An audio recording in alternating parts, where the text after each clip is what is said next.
Iranians flood Twitter with photos of favorite cultural sites as Trump threatens them with destruction. Fastest way to unify Iranians of all walks of life against you is to threaten to destroy their cultural heritage.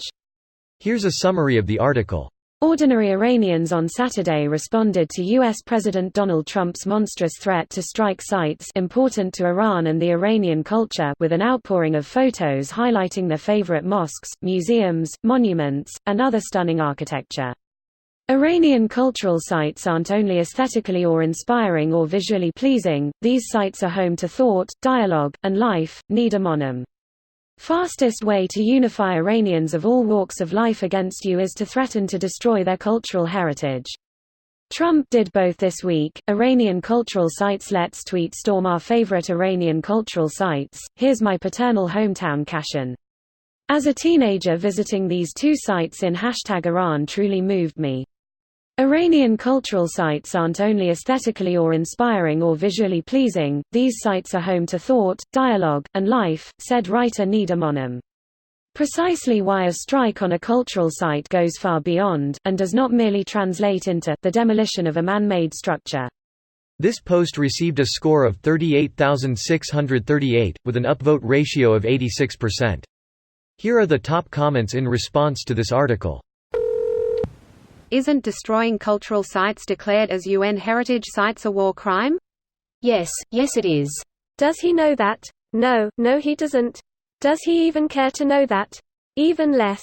I'm afraid, because he does things only to prove how much he doesn't care and how much he can get away with. When anyone calls him on things, he's going to do the thing he said just to spite them. It's like with a 7-year-old, if you tell them not to draw on the walls, guess what? They will draw on the walls. Except this time. He's talking about destroying thousands of years of history and culture, and killing innocent civilians. We'll all just sit and watch, like we're doing now about every other thing that's happening in the world. What the fuck makes him, or anyone, think cultural sites are good targets?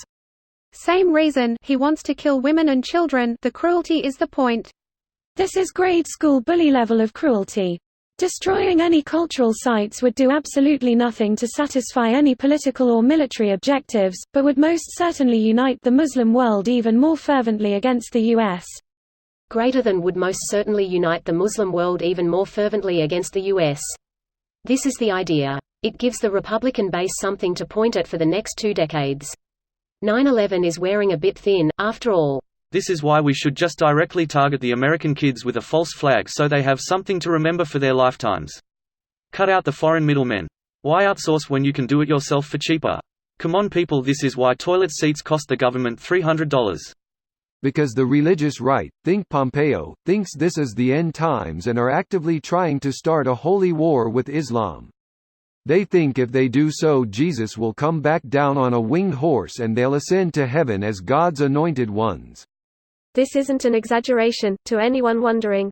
This is literally what people like Pompeo and other prominent evangelical conservatives believe will happen, and they genuinely think it's their mission to make sure it does happen.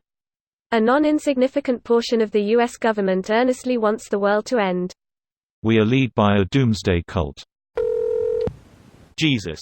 Just imagine if the tides were turned and Iran was the biggest military in the world. How would you feel if they told us they were going to bomb major cities in America if our crazy leader decided to retaliate after they killed one of our high-ranking generals? I can only imagine how terrified regular civilians are in Iran right now. The psychological damage alone can't even be measured. This video was automatically created by Reddit to speech. The article and comments in this video were selected from Reddit according to their upvotes, and any paraphrasing was performed by smmry.com, without any human intervention.